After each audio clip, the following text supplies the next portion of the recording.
My toxic husband stole our savings and tried to smuggle my stepdaughter out of state. He even gaslit her into believing I was mentally insane. So I exposed him and kicked him out for good. A year later, he's asking if we can be a family again. My husband sent his daughter away for looking like me, but I couldn't understand because when I first met my husband, he loved how I looked. He practically used to drool over me and even introduced me as his supermodel wife to his friends. So when he wanted me to meet his daughter so she could have a strong woman to look up to, I agreed. It was a moment I had been waiting for since the first day we met, and I was honored to have the opportunity to have a place in her life. Plus, Nicole was a ball of light, the type to brighten any room she walked into and put a smile on everyone's faces. I instantly loved her, and I knew I had gained her approval when we were getting ready for dinner, and she let me borrow her lip gloss. She was just 16, so she was at the age where she was really insecure about her body type. I'd often watch her scrolling through TikTok or Instagram, looking at girls she'd never be like because they're all at least 40% plastic. I tried to tell her this, and that's when she said something that changed our dynamic forever. "I just want to look like you," she blurted, seemingly out of nowhere. Tears came to my eyes. I was hit with a mix of rage and sadness, because one part of me just wanted her to see how beautiful she was, while another part was angry that she could even think that way about herself. Well, that's when my husband walked into the room. "You shouldn't think that way. Jane is too skinny. You're going to look like you have an ED." I froze. Our daughter Nicole just stared at him blankly. "So, you think I look like I have an ED?" I said, a sadness filling my chest. And instead of apologizing or saying that wasn't what he meant, he just said, "Well, you make it look good, but no one else would." Good? So my body, when I'm perfectly healthy, makes an ED look good? Tears filled my eyes, but there was no way I'd let Nicole see me cry. So I just retreated to the living room and curled up into a ball. Suddenly, all the memories hit me at once. The middle school boys telling me to eat a burger, my family relatives pinching my skin and saying, "Boys don't like thin girls." I thought it was all behind me, but it wasn't. After a few minutes, when my husband realized I was actually sad and not just looking for attention, he crawled onto the couch and sat beside me. But when he tried to hold my hand, I pulled away. "Baby, I'm sorry. You know I think you're beautiful." And maybe if this was our first incident surrounding my body type, it would have been fine. I could sweep it under the rug and call it a dumb mistake, but it wasn't. Far from it, actually. You see, a few months into marriage, my husband had asked me if I was planning on looking like this forever. When I asked what he meant, he said, "Well, you know, don't you want to look a little fuller for my sake?" We then proceeded to have an hour-long conversation about how I was an investment, but if I don't start gaining weight, then it would make me a low return. But in my culture, divorce is basically equated to murder. So even as he made me lie awake at night, wondering why my own husband didn't find me attractive, I stayed.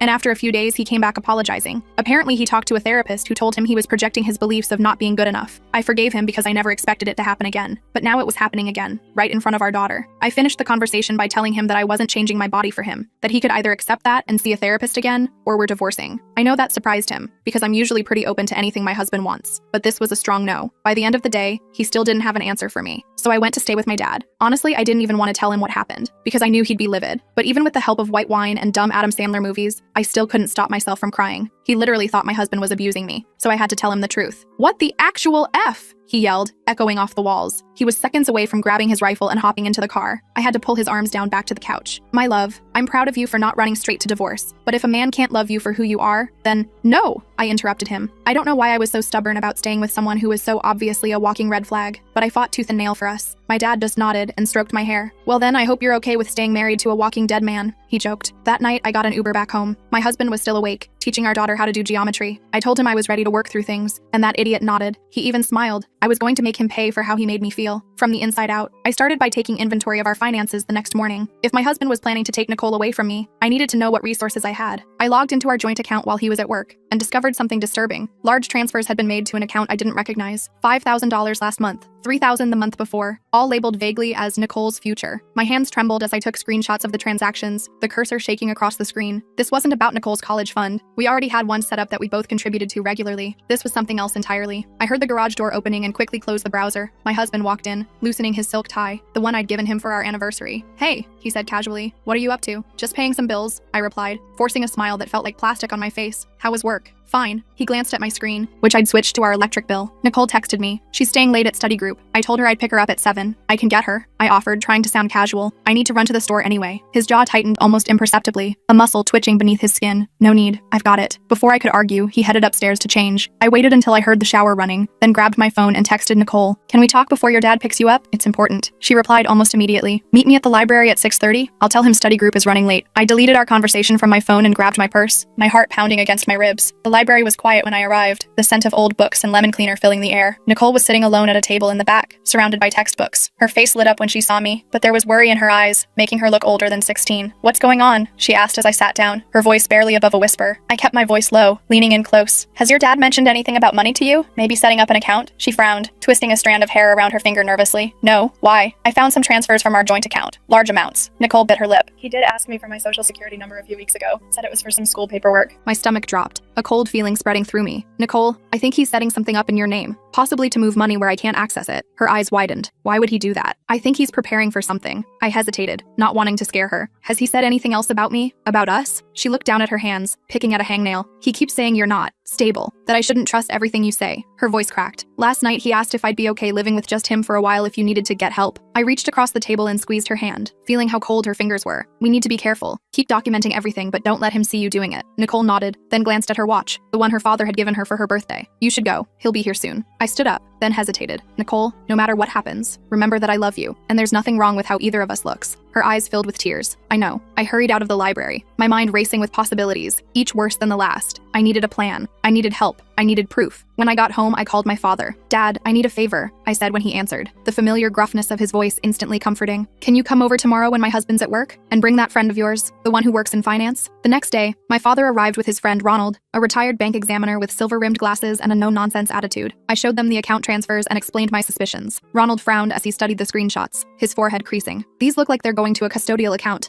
but the amounts and frequency are unusual for college savings. Could he be hiding assets? My father asked, his face darkening with anger, his hands clenching into fists. Possibly, Ronald said, adjusting his glasses, or setting up a financial situation that makes him look like the responsible parent. What can I do? I asked, feeling helpless for the first time in days. Ronald thought for a moment, tapping his pen against his notepad. Document everything, get copies of all financial records, and consult a lawyer, discreetly. After they left, I searched the house for any paperwork related to the mystery account. In my husband's home office, I found a folder labeled Nicole's Future, tucked behind some books on his shelf. Inside were documents for a custodial account with my husband as the trustee and Nicole as the beneficiary. The balance was over $30,000, money that had been siphoned from our joint savings over the past year. I photographed everything with shaking hands, then carefully returned the folder exactly as I'd found it. My hands were trembling so badly I nearly dropped my phone, the reality of what was happening finally sinking in. That evening, my husband was unusually attentive. He brought home takeout from my favorite Thai restaurant and suggested we watch a movie together, just the three of us. Like old times, he said, smiling at Nicole and me, his voice warm, but his eyes calculating. Nicole caught my eye across the room, and I could see her discomfort in the tight set of her shoulders. We both knew what was happening. He was creating a narrative, a picture of family harmony that contradicted what I'd been saying. During the movie, he kept making comments about how thin I looked, disguised as concern, each word dripping with false sweetness. Babe, you've barely touched your pad thai. Are you feeling okay? Jane, that shirt looks so loose on you. Have you lost more weight? Each comment was delivered with a smile, but his eyes were cold as winter. Nicole noticed too. I saw her flinch each time, her fingers tightening around her water glass. After Nicole went to bed, my husband sat next to me on the couch, putting his arm around my shoulders, the weight of it feeling like a trap. I've been thinking, he said, his voice gentle but with an edge I'd come to recognize. Maybe you should take some time for yourself. Get away for a bit. Focus on your health. I stiffened under his touch. What do you mean? You seem stressed. And you're getting so thin again. He squeezed my shoulder, his fingers digging in slightly. I'm worried about you. About your influence on Nicole too. I pulled away from him, the fabric of the couch rough against my palms. My influence? She looks up to you so much, he said, his tone reasonable, practiced. But she's at an impressionable age. If she starts thinking your body type is the ideal, stop, I said firmly, finding strength in my anger. Just stop, he sighed, as if I was being difficult, a child who wouldn't listen to reason. This is exactly what I mean. You get so defensive about this topic. It's not healthy, Jane. I stood up, my legs steadier than I expected. I'm going to bed. As I walked away, he called after me, his voice honeyed again. I'm just trying to help. I love you. I didn't respond, the words tasting like ash in my mouth. In our bedroom, I locked the door and called my father again, my voice barely above a whisper. Dad, I need the name of a good lawyer. Tomorrow. The next day, while my husband was at work, I met with Abigail Barnes, a family law attorney my father recommended. Her office smelled of coffee and leather, and her handshake was firm and reassuring. I brought copies of all the financial documents I'd found, along with my journal detailing my husband's behavior. Abigail reviewed everything carefully, her expression growing more concerned as she read, occasionally making notes in a leather-bound notebook. This is a clear pattern of financial deception and emotional manipulation, she said finally, looking up at me with serious eyes. He's systematically undermining your relationship with Nicole while creating a paper trail that makes you look unstable. What can I do? I asked, my voice smaller than I intended. We need to act quickly, but carefully, she advised, leaning forward. If you confront him directly, he might escalate. We need to gather more evidence and prepare for what could be a difficult custody battle. Nicole isn't even my biological daughter, I reminded her, my heart sinking at the thought of losing her. But you've been her stepmother for years, and there's clear evidence that removing her from your care would be harmful to her, Abigail assured me, her confidence bolstering my own, especially given your husband's manipulative behavior. She helped me develop a plan, continue documenting everything, secure copies of all important documents, and prepare financially for independence. She also suggested I record conversations when legal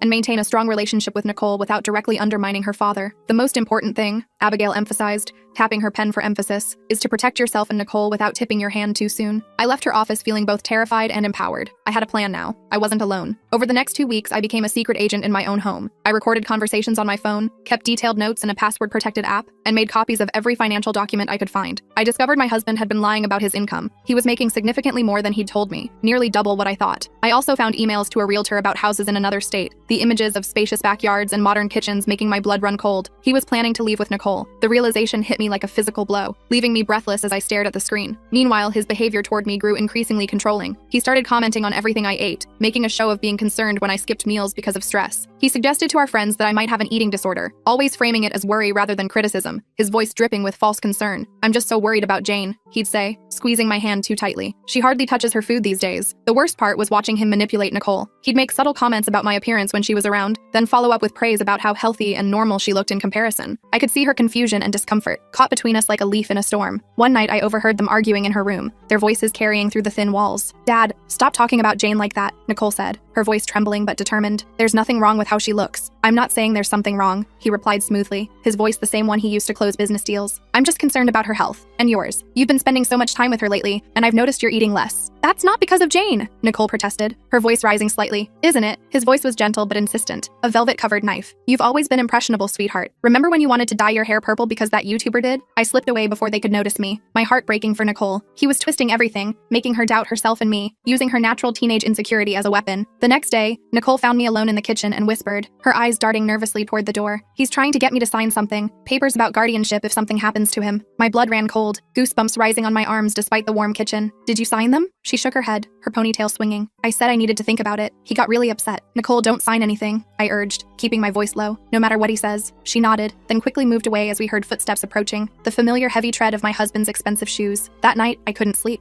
I lay awake, staring at the ceiling, my husband's steady breathing beside me filling me with dread. How had we gotten here? How had the man who once claimed to adore me become someone who was actively trying to destroy me? The moonlight cast eerie shadows across our bedroom walls, and I watched them shift and change as clouds passed overhead. Every creak of the house made me tense, as if the very building was conspiring against me. I slipped out of bed and went to check on Nicole. Her light was still on, and I knocked softly before opening the door. She was sitting cross-legged on her bed, scrolling through her phone. When she saw me, she quickly wiped away tears with the sleeve of her pajama top. "What's wrong?" I asked, sitting beside her on the purple comforter she'd picked out last year. She showed me her phone. It was open to Instagram, displaying a photo of a painfully thin model in a bikini, her ribs clearly visible. "Dad sent me this," she whispered, her voice small. He said, "This is what happens when you follow Jane's example." Rage boiled inside me, hot and fierce, but I forced myself to stay calm for Nicole's sake, taking a deep breath before speaking. "That's manipulation, Nicole. He's trying to scare you." "I know," she said, her voice stronger than I expected, a flash of defiance in her eyes. "I'm not stupid. I see what he's doing." I hugged her tightly, breathing in the scent of her strawberry shampoo. "You're the smartest person I know." The next day, things escalated. My husband announced at breakfast that he'd scheduled a family therapy session, his tone casual as he buttered his toast. "I think we all need to talk about some issues," he said, looking pointedly at me, "especially about healthy body image." Nicole glanced at me nervously, her spoon pausing halfway to her mouth. "That sounds like a good idea," I said, surprising both of them with my calm agreement. "When is it?" "Tomorrow afternoon," he replied, clearly thrown by my acceptance. "I've already cleared it with Nicole's school." I nodded, taking a sip of my coffee. "I'll be there." After he left for work, Nicole turned to me, her eyes wide. "Are you really going?" "Absolutely," I said, already forming a plan. "But I'm calling the therapist first." I found the therapist's card on the counter, Dr. Miles Perry. I called his office and explained that my husband had scheduled an appointment,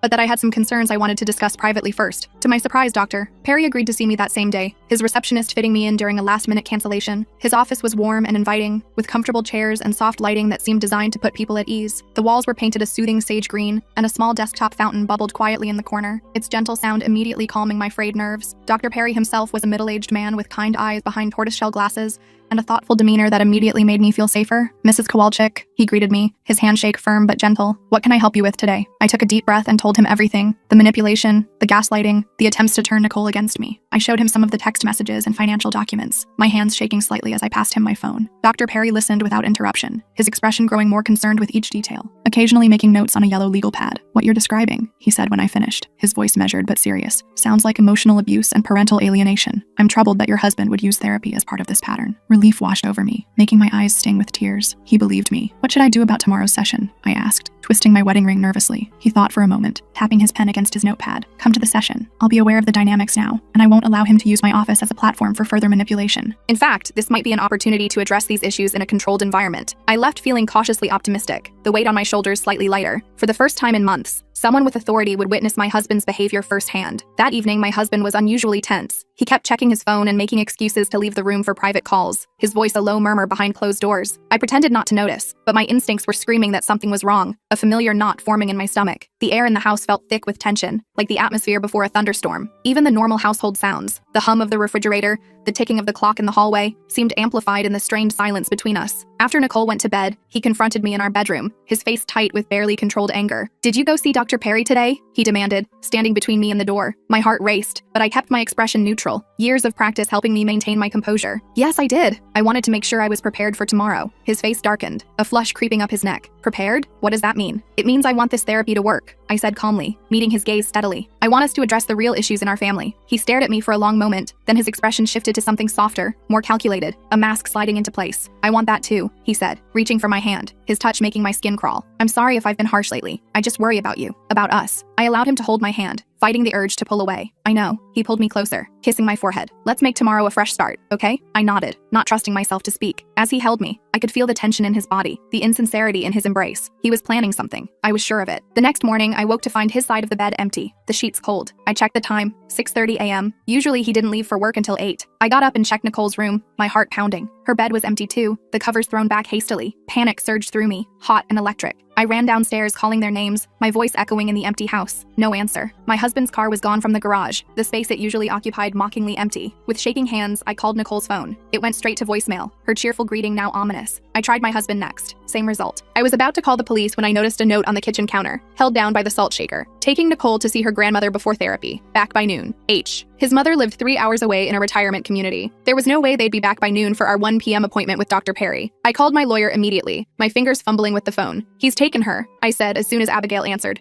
my voice high with panic. "Left a note saying they're visiting his mother, but something feels wrong." "Stay calm," Abigail advised, her voice steady and professional. "Does he have a right to take her places without your permission?" "Yes, he's her father," I admitted, pacing the kitchen. "But this is different. We had the therapy appointment today. He knows I talked to the therapist yesterday." "Call his mother," Abigail suggested. "See if they're actually there or planning to be there." I hung up and called my mother-in-law, my fingers tapping impatiently as the phone rang. She sounded surprised to hear from me, her voice thin and wavering with age. "No, dear, I haven't spoken to them," she said. "Are they coming to visit?" My stomach dropped, a cold weight settling in my core. "They're supposed to be on their way to you right now." "Well, this is the first I'm hearing of it," she replied, confusion in her voice. "Is everything all right?" I thanked her and hung up, then called Abigail back, my voice steadier now, fueled by determination rather than panic. "They're not going to his mother's," I told her. "He lied." "I'm coming over," she said decisively. "Don't call the police yet. If he has legal custody, they may not consider this abduction. We need to be strategic." While waiting for Abigail, I searched the house for clues, moving from room to room with growing desperation. In my husband's office, I found his computer still on. He must have left in a hurry. I checked his browser history and found searches for flights to Arizona, where his brother lived, the screen showing multiple searches for one-way tickets. When Abigail arrived, her suit crisp despite the early hour, I showed her what I'd found, the evidence of his planning laid out on the screen. "He's planning to establish residency in another state," she said grimly, her lips pressed into a thin line. "It's a common tactic in custody disputes. If he can get Nicole settled there, it becomes much harder for you to fight for custody." "What do we do?" I asked, trying to keep the panic from my voice, my nails digging into my palms. "We file for an emergency custody order," she said, already pulling out her laptop from her leather briefcase, "based on the evidence of manipulation and financial deception, and we try to find them before they leave the state." While Abigail prepared the legal documents, I called everyone who might know where they were, my husband's friends, colleagues, even his brother in Arizona, who seemed genuinely confused by my call, his voice tinged with concern. Hours passed with no word, the silence of my phone increasingly ominous. The therapy appointment time came and went. I was beside myself with worry, imagining Nicole confused and scared, being told more lies about me, being taken farther away with each passing minute. The house felt impossibly empty and still, the ticking of the wall clock in the kitchen marking each second that passed without news. Then, at 3:42 p.m., my phone buzzed with a text from Nicole. "Airport, gate B12. Dad says we're visiting Uncle David for a few days. He took my phone, but I'm using the bathroom now. Help." I showed the message to Abigail, who immediately called the airport security, her voice authoritative as she explained the situation. "We need to get there now," she said, grabbing her keys from the table. "I've filed the emergency order, but it will take time to process. Our best bet is to intercept them before they board." We raced to the airport, Abigail calling contacts in family court the entire way, her voice urgent but professional. By some miracle, she managed to get a judge to verbally approve a temporary order preventing Nicole from leaving the state, her legal connections proving invaluable. At the airport, we rushed to gate B12, where a flight to Phoenix was boarding, passengers lining up with their boarding passes. I spotted them immediately, my husband husband holding their boarding passes, Nicole standing beside him, her face pale and strained, her eyes scanning the crowd as if looking for rescue. "Nicole!" I called out, my voice carrying across the gate area. She turned, her eyes widening with relief. My husband grabbed her arm, trying to pull her toward the gate, his fingers digging into her sleeve. "Jane, what are you doing here?" he demanded, his voice tight with anger but trying to maintain a calm facade. "Stopping you from kidnapping my daughter," I said, loud enough for nearby passengers to hear, several heads turning our way. He laughed, though I could see the panic in his eyes, the slight twitch in his left cheek that always appeared when he was cornered. "Don't be ridiculous. We're just visiting my brother. Tell her, Nicole." Nicole looked between us, then pulled away from her father, her movement decisive. "I don't want to go," she said clearly, her voice stronger than I'd ever heard it. "You said Mom was coming too." The lie hung in the air between us, exposing his deception. Several passengers had stopped to watch the scene unfold, their expressions ranging from curiosity to concern. Abigail stepped forward, presenting the court order to an approaching security officer, her manner calm but authoritative. "This man is attempting to remove a minor from the state against a court order," she explained. "We have reason to believe he's fleeing with her." The security officer reviewed the document, then turned to my husband, his hand moving to rest on his radio. "Sir, I need you to step aside with me." My husband's face contorted with rage,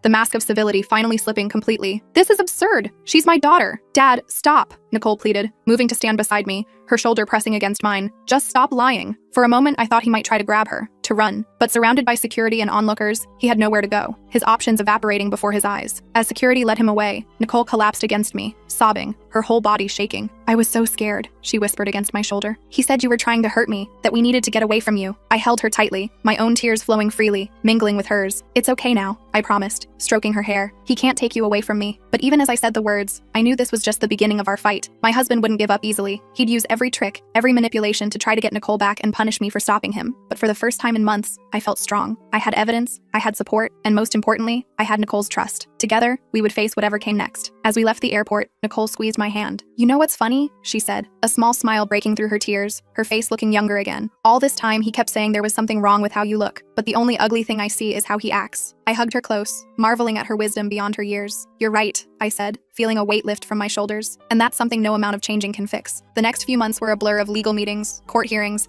and rebuilding our lives piece by piece. My husband fought hard, but the evidence against him was overwhelming. The psychological evaluations revealed his controlling tendencies and the damage he was causing Nicole, the therapist's testimony particularly damning. In the end, we reached a settlement. I received primary custody of Nicole, with my husband granted supervised visitation that would be reevaluated after a year of therapy. The court sealed his psychological report, but with the condition it would be unsealed if he violated our agreement, a sword hanging over his head. Nicole and I moved into a small but bright apartment closer to her school, the walls painted in colors we chose together. She joined a body-positive art club and was thriving, her smile returning more often each day. I rediscovered my passion for photography, taking evening classes that brought me joy and a sense of purpose beyond survival. One evening, as we cooked dinner together, Nicole bumped my hip with hers and handed me a small tube, the cherry-scented lip gloss she'd let me borrow when we first met, the seal still unbroken on a new tube. "I thought you might want it back," she said with a smile that reached her eyes, "since it looks so good on you." I applied a little and struck a ridiculous pose that made her laugh, the sound filling our kitchen like music. "How do I look?" "Perfect," she said, hugging me tight, "exactly like yourself."